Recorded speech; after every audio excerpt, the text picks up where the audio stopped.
Welcome back to the Boom or Bust channel. I'm your host, Terry, and today I'm doing an editorial, something that reaches both the world of football, but also the world of basketball. Going a little, off the cuff here. But this is a topic that has been talked about for many years now. A lot of people have different opinions about it. One that I'm really passionate about, and I figured I'd go ahead and give my thoughts on it, and that's this idea of amateurism. And before I get into it, it's not really caveats, but I will definitely say that everybody's opinion is shaped from, what you bring to it and what you've experienced. And for me, I'm a high school football coach, been coaching for over 7 years. So that's definitely one lens that I bring to it. And then I've also worked in high schools for the last 5 years or so, helping students get prepared and ready to go to college and whatnot. So those are definitely the lens points that I'm coming from, and definitely, play a factor into what I feel. But that should be expected. Everybody comes with their own vantage point. But anyway, I think at the core of it, what I feel is that amateurism is important. And I feel like while there is a lot of things that are wrong with the current system and flawed, I definitely feel that amateurism needs to be protected and kept intact.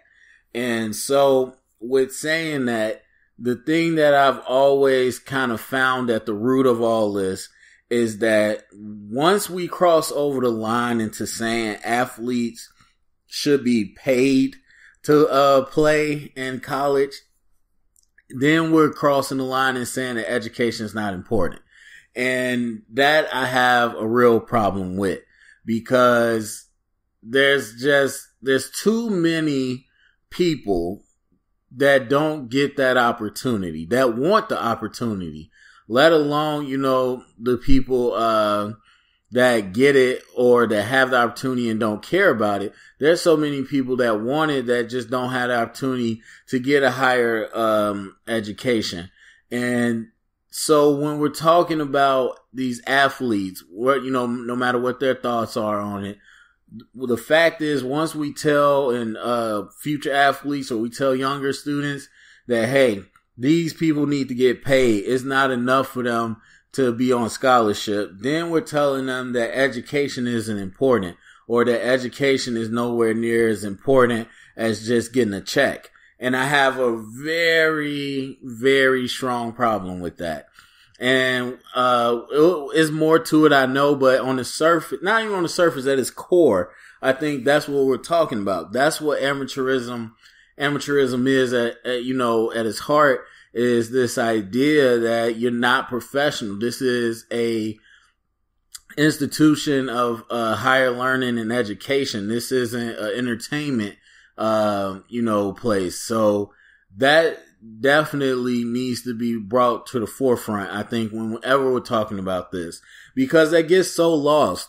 And I'll talk about the other factors, but it gets so lost in these conversations when I hear just, oh man, these kids need to get paid. There's no reason they shouldn't get paid. Blah, blah, blah. And so usually when we're talking about this, we're talking about the major sports, basketball, football.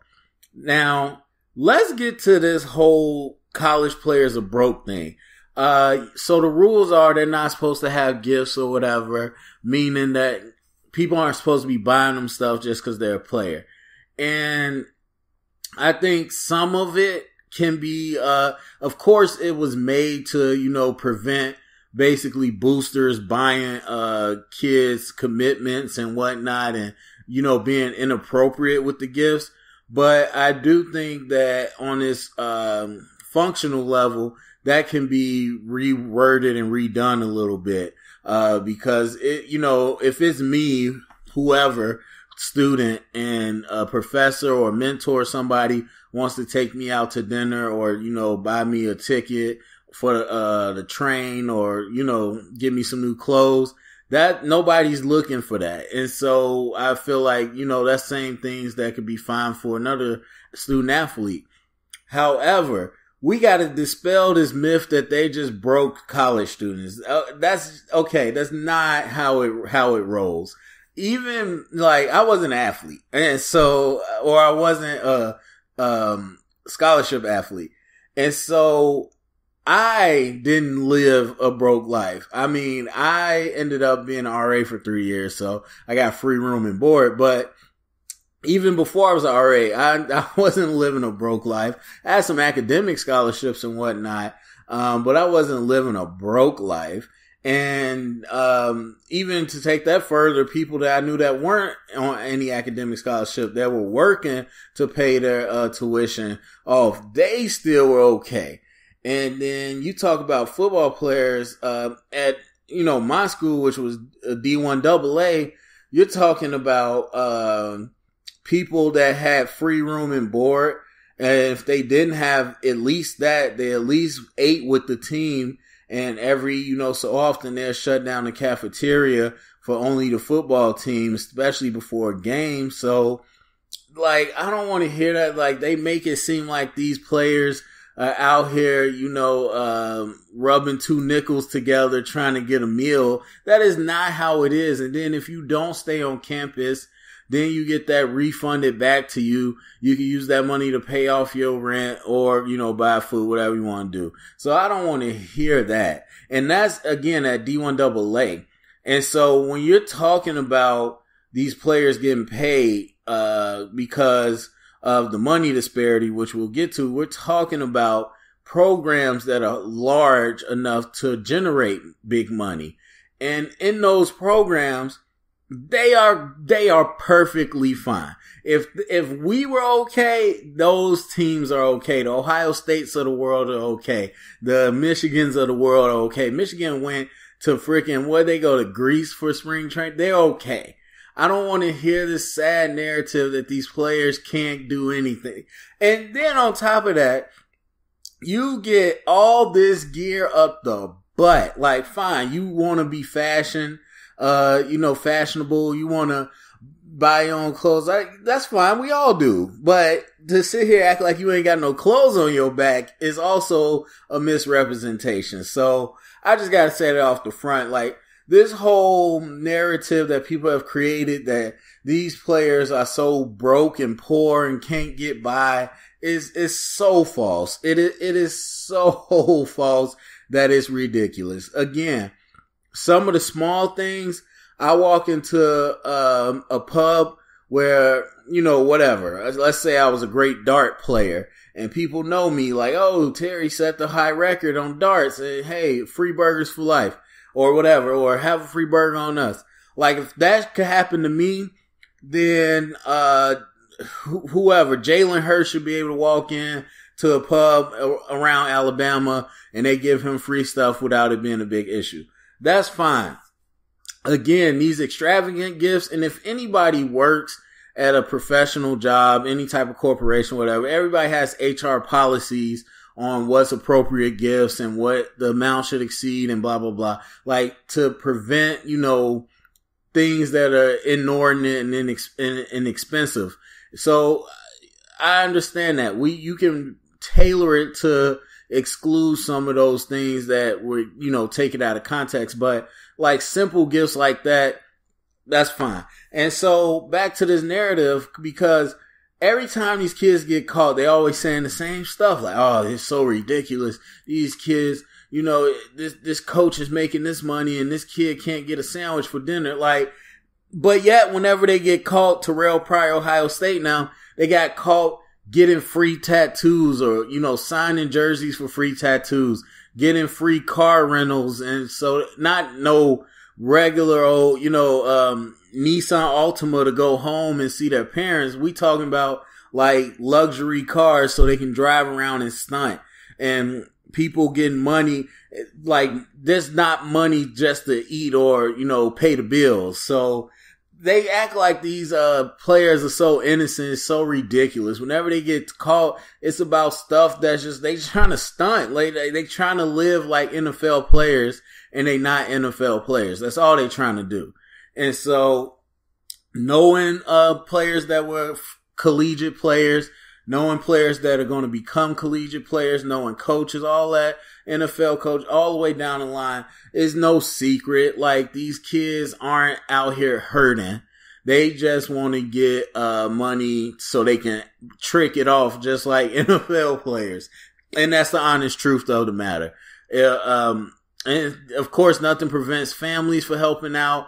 A lot of people don't have families that can contribute, but extended family, coaches, mentors, whatever. Like, if it's something that needed to be done, they would get it done. Like, most of these big programs, they're going to have the classes picked for these players at certain times. They're going to pay for all the books for them.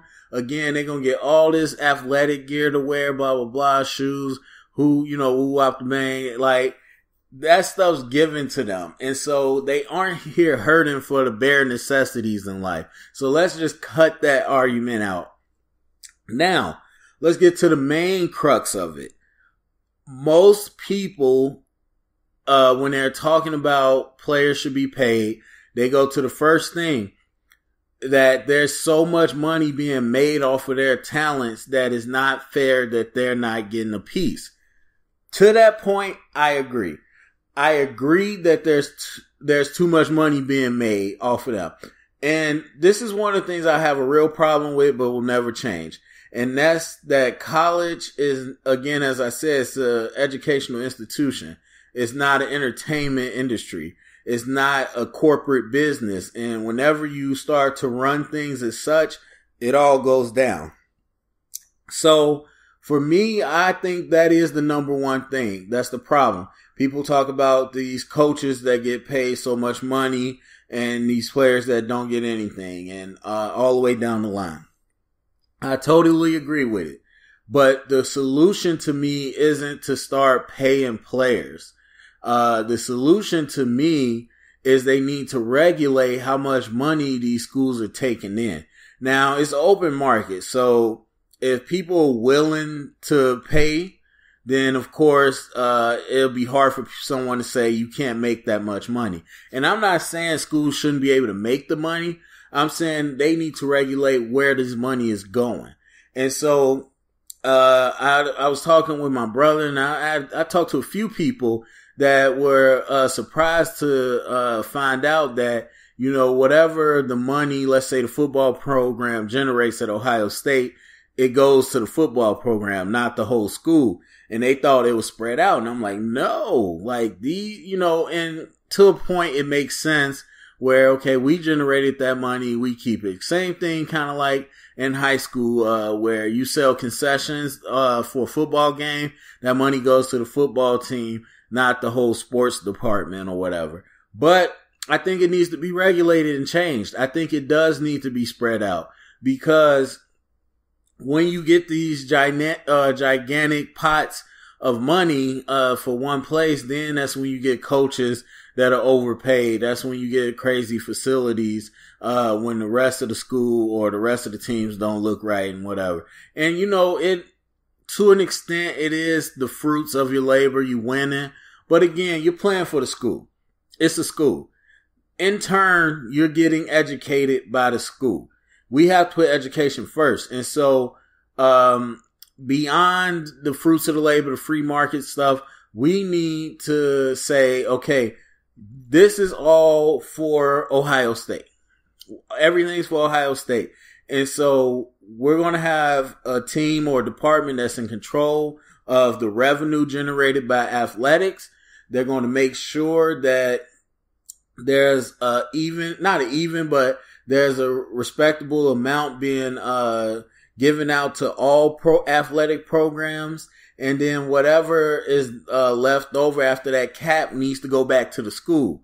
Because if there's no school, it don't matter about the sports. Because there ain't going to be no team.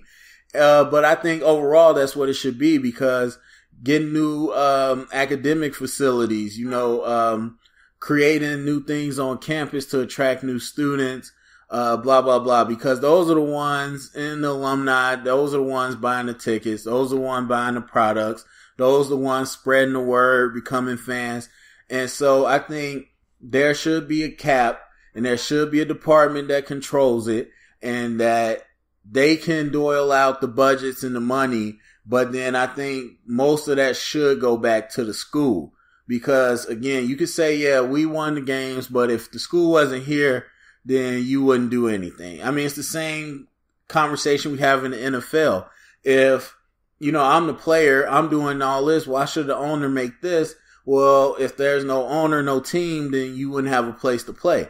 And so I think most of that money needs to go back to the school in general, where it can start funding other things on campus.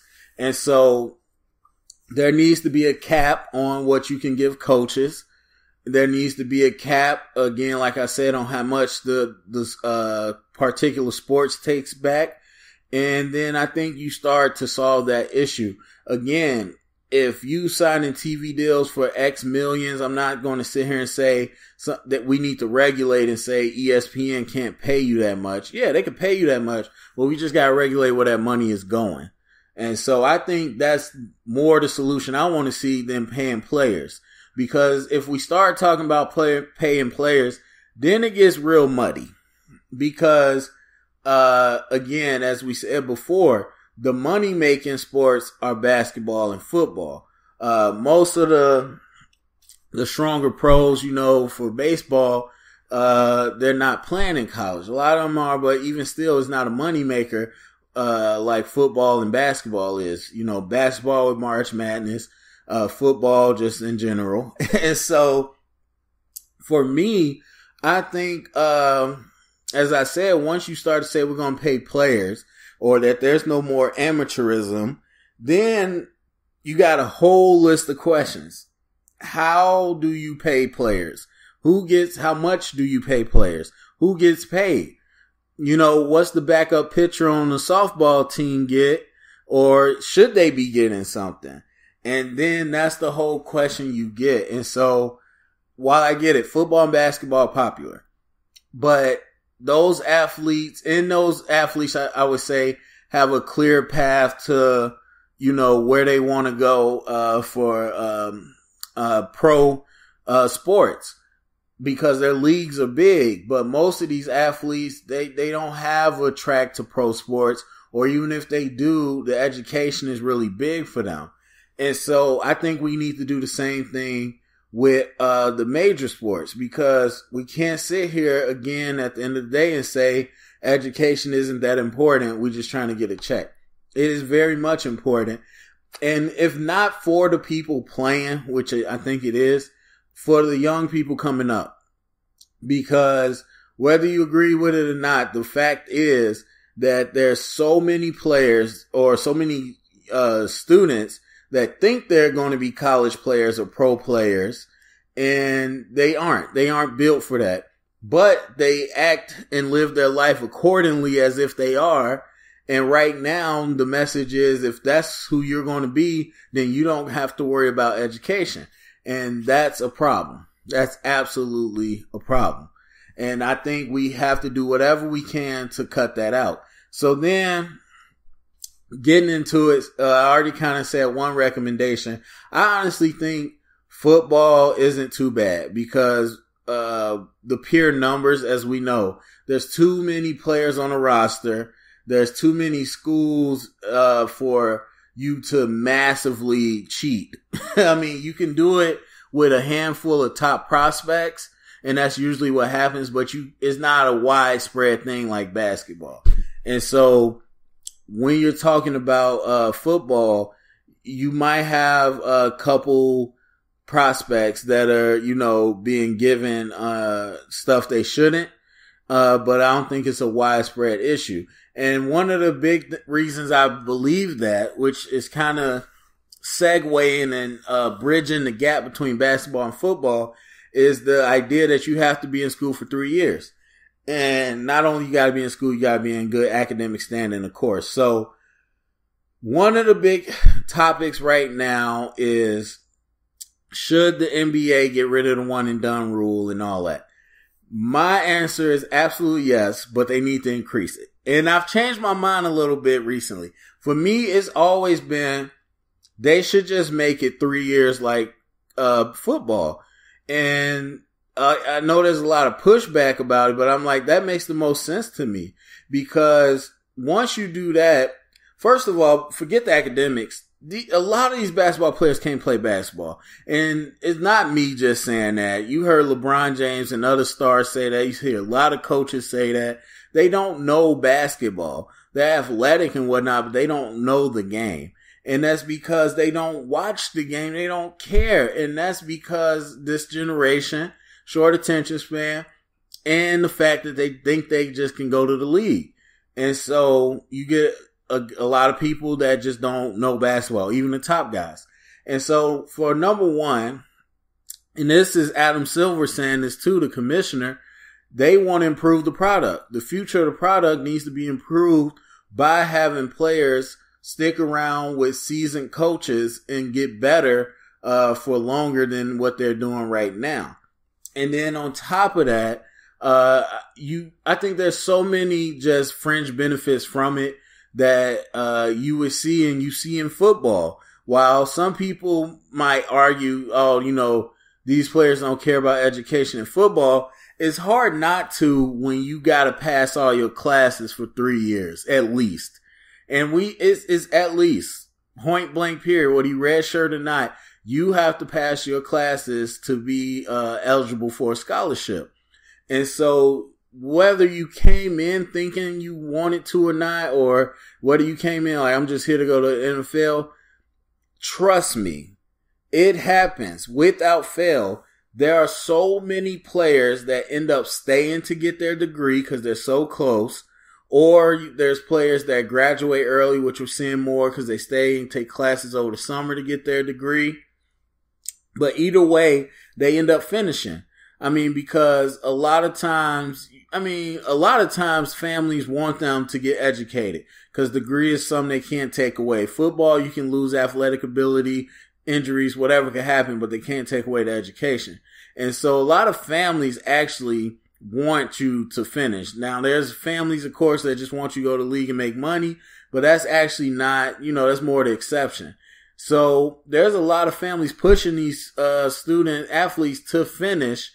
And so when it gets time where they're juniors or they're getting close or, they're able to finish their degree early, whatever, they choose to do it because they understand the value of it because they've been there for 3 years. They understand the value, or at least they understand the concept of working hard and getting that work done. They understand that they actually might have learned something between, whether it might have been something they wasn't expecting, they found something they liked. And then the biggest thing in college, which isn't the education, is the community and the network. You meet so many great people. You have fun, whether it's your teammates, whether it's some classmates, whether it's some professors, strength and conditioning crew, whoever it may be. You meet people, you find a sense of community. A lot of people that have been to college know, a lot of college athletes know, and that's why you see some alum that's always repping their school or going back because that's something special to them. And that can't be taken away. And you just grow up. The fact of the matter is you grow up. At 18, 17, you don't know. You don't know the best decisions. And you might think one way, but when you leave out to go to the league at 21, 22, you understand a lot more than you did before. Some people don't mature, but most of them do. And you gotta look at the peer numbers of football. It happens on so many more occasions, even for guys that don't make it, but got a degree and went into business or went into broadcasting or whatever, or people that do make it to the league, but they got something to fall back on. It's just football, I think, has had a better model. And it might have been in the spirit of keeping players here, or, a lot of people talk about the physicality of football and how just physically they have to wait a certain amount of time till they're ready. But whatever the reason, the benefits are clear with the 3-year model. And it isn't until recently that more and more juniors have came out. People act like that's the thing, and it rarely was. It was always way more seniors. And it's been recent, but I'll tell you what, the number of juniors finishing their degree early is also going up as well. So again, the education factor is there. The value to that is there. The maturity is there. All those different things. We're talking about stuff outside of the numbers. And these are things that the NBA could benefit from.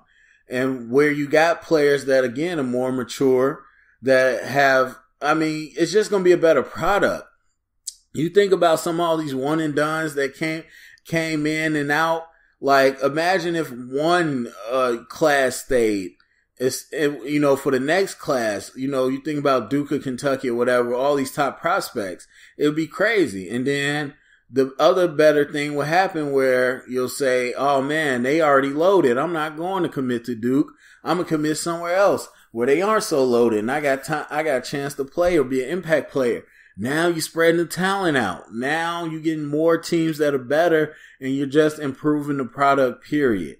And then these players are going to go into the league a lot more ready to play basketball. And so I think there's no real downside to that. Now, the one thing that I have changed my mind on, because a lot of people just say, one way or the other, there should be a right to choose. And again, 17, 18-year-olds don't have the best decision making. Of course, they're going to try to run into the league. And then not only that, you got to be qualified to get drafted. There's going to be so many players that think they're going to get drafted, go into a 2-round NBA draft and don't get drafted. And now they just sitting out here playing in, overseas or whatever, or, have to go get a 9-to-5 job. And it happens. It happens a whole lot. And so for me, I don't agree with that assessment.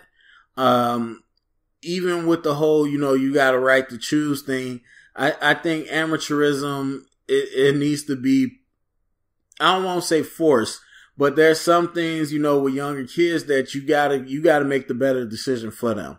And so, but, a lot of people do, make argument that kid is just, not everybody's for college. I don't believe that either. Again, that's definitely from my, point of view of what I do. Especially when you see the number of adult learners going back to school after, figuring out and taking a long time to realize, this is for me. Everybody's for education. Everybody's for learning. There's no college is not for everybody. You got to find the right college. There's a place for you. And so I don't believe that whatsoever. However, and I do think that, if you have to be eligible for 3 years, you're going to find out real quick how to make college for you, as football players have learned over the years. But I will also, like I said, I will admit that, I can understand where you're coming from with that. And so my proposal would be to make it where either you leave to the pros, right after high school, or you go to college and you have to stay for 3 years. Now there's variations of that, suggestion out there, but this has been my thing for a long, long time. And I believe that the same is true in football. And I tell you what, is that they need a developmental league. So if you weren't aware, I believe it was Ed McCaffrey, who is Christian McCaffrey's father. It was some agent and somebody else, I don't know, but they put a group together where they were trying to make, a developmental football league, where players that didn't want to go to college, or players that got kicked off the team, or instead of going to JUCO college, they could go to this league, and they would pay them let's say $40,000 a year. Everybody gets paid the same, and they would put the emphasis on pro style offenses. So these quarterbacks that are training, pro style and going to colleges and being forced into spread offenses and losing developmental years, they want to attract them, because the same thing happens. It's true. If you don't know, there's a lot of camps for high schoolers, a lot of camps, and they're training them on pro style stuff, drop back, footwork, 3-step, 5-step, 7-step, all that, reading coverages. But then what happens is they go to these colleges and they just do spread. And then right before the draft, they got to relearn pro style. And so the developmental league wants to make it where it's straight pro style, so they can get years of that type of experience. But that was their idea. And I don't know if it's going to happen. I really hope it does. That's something I'm really intrigued with. But I think it'd be easier to do it in basketball. So you had LeVar Ball or whatever his name is talking about making a league like that. Now, of course, he can't do it, but the NBA could do it. Where if a player decides to go pro, instead of going to school, put them in the G League. Give them $40,000 a year, which is a respectable salary. And they have to be there for 3 years. And then after 3 years, they're eligible to get drafted. So that's my thought. I think it should be 3 years either way. And so if you go pro, you don't get drafted. You go to the G League and you get to play. And then this is a ground where you can start getting better coaches. This is a ground where you can get some of these top prospects. Actually start selling some seats in these places at these games. Fans that want to kind of see what the next talent's going to look like. Or, imagine if the Bulls had the number 1 pick and we knew the whatever number 1 potential pick was playing in the G League this year. Then we could go, to, let's say the closest one was Iowa. You have fans that would go there. Or if it was in Milwaukee, or of course if we had one in Chicago, you have people filling up the stands to go see these prospects up close and personal for what we could draft. And so you're selling more tickets. You're getting coaches in there, younger coaches that can, move up the ranks. And then of course you developing these players in the NBA style game where they're getting stronger, they're getting bigger, they're learning to play. And so, again, what I would propose is for basketball, either you go to college and you commit there for 3 years, or you go to the G League and you commit there for 3 years. And so whatever it is, your 3-year eligibility, just like football, that's when you can enter the draft. And so the G League is basically free agents, non-drafted free agents, or, people that are drafted that got delegated to the D League. So, that would be my approach. And I think it absolutely would change a lot. Right now, these kids do not care. Kyrie Irving don't care nothing about Duke, know nothing about Duke, cause he was barely there. Like, I think it would just change the level of competitiveness. It would change the level of the quality of play for both leagues. I think it would really change things. And this way, you get less of the illegal stuff. Now, would you be able, so then, of course, as a G League player, would you be able to go to an autograph session or, sign with Nike or whatever? Fine. Yes, you can. You got an agent. You can do that. But again, you're not going to be getting that, contract until you get drafted. You're not going to be on the NBA team until you get drafted. And so maybe that cuts out some of the stuff and they can regulate who goes to what G League. And so you don't really have all these people getting bought off. Now, would you have people in colleges trying to buy people off? Of course you would. But the same thing I was saying to somebody else, it's a lot easier and cheaper to do it with a one and done. I pay you X amount of money to come to get this top prospect to my school as a booster. But then what happens when that kid has to be there for 3 years and there's 3-4 more other prospects that I want? So now am I paying millions of dollars every year? No, I think it's going to be a cap. Like, you'll always have people throwing money at the top people. But I think it's going to be a cap of what you could do. I don't think you'll be able to pay the whole team. And so people have to be a lot more choosy with how they try to cheat. So it doesn't eliminate it. I don't think anything eliminates cheating. But still, you give the kid if people want to give the student athletes the option, fine, give them the option, but make them train, make them work, make them get better. And I think the 3-year model is perfect. I mean, because really at that point, most people are going to try to finish their degree and graduate anyway. But, at the core of it, as I've already said, and I still think football could venture into it too. While I like the system they have now, you do got knuckleheads. You do got knuckleheads that just don't get it. that don't want to get it, they get kicked out, then they go some random JUCO until they can get drafted, or they transfer, whatever. And so, yes, you got a place for them to go. Or you got people that just have no interest in that type of lifestyle, and they just want some money. And another thing, people keep talking about, oh man, well, these people got to take care of everybody has to take care of their family. Like, I don't get when people say that. They say, oh, well, their family is expecting them. Like, okay, that's a family issue. That's a social issue. That's bigger than sports. When you got a family looking to the child to take care of everybody, that's different. But even then, you got regular 9-to-5 students that got that issue. So, stop. We gotta stop making it seem like it's just the athletes going through that. But say it is, okay, well, then we do have this developmental league, like I said, where you got $40,000 a year, you got respectable income, and you getting ready and training for the NFL. And so, I think a developmental league on both fronts needs to happen. I think the NBA is more equipped to do it, because they already have the D League, G League, whatever they call it.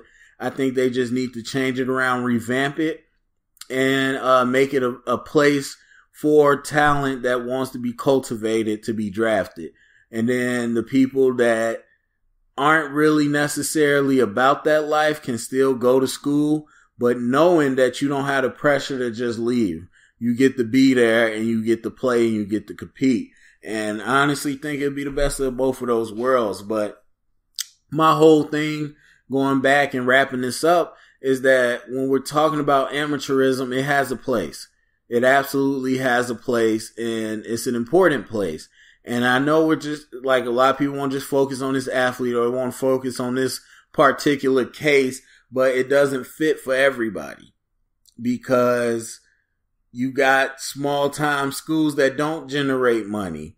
And so now you're talking about, you got to make it regulated. How else can we regulate it? You know, there's my star quarterback that's a future first #1 pick. Does he get paid the same as my backup long snapper?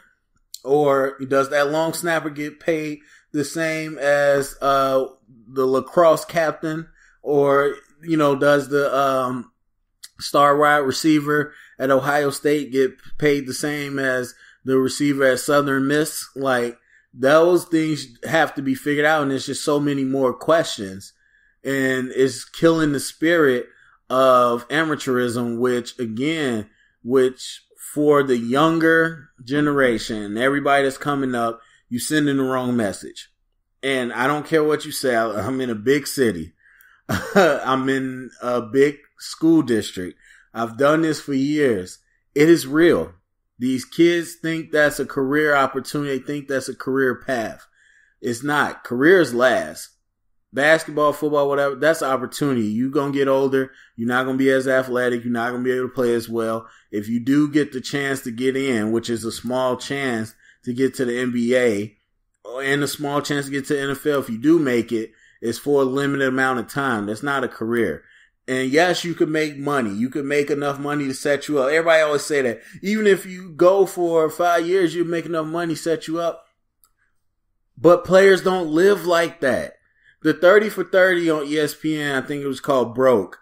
I think at that time it was saying like 70 or 78% of all NFL players completely broke, or, you know, have X amount of money after they retire. And it's worse for NBA players. Like, people act like these are seasoned financial, consultants. They're not. They don't know how to take care of money. And then you live a lifestyle you get accustomed to that costs a lot. And then you go from being a multimillionaire to making, even if you go to ESPN or something, you make $600,000. It's a vast difference. They done been blowing money, giving money to people, not investing. These people don't take care of money.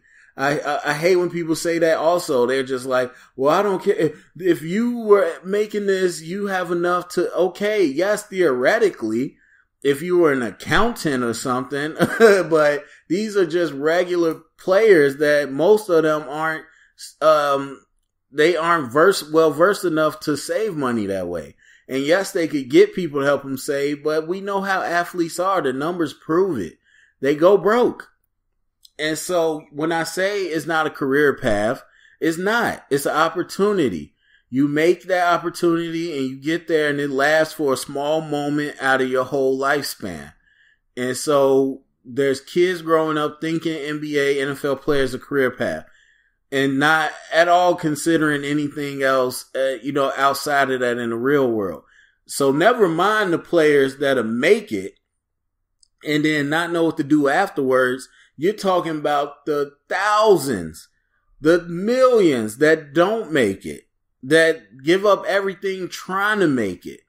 Those are the people we got to start taking care of. And so we can't just talk about people on the TV screen. I think it's a bigger issue than that. Amateurism is very important to our society, and we need to start telling people that education is valuable and stop telling people that the only thing that matters is this paycheck y'all trying to give these players.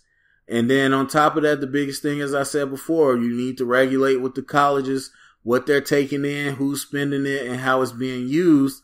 And then we don't have to have all these questions about who's getting what. I think that would be how I would take care of it. So anyway, that was my long little spiel. I think I got everything out. But I would love to hear what everybody thinks. Go to the comment section. Let me know what you think. I'm sure everybody has a thought. Thumbs up, subscribe, share it around. And thank you for listening.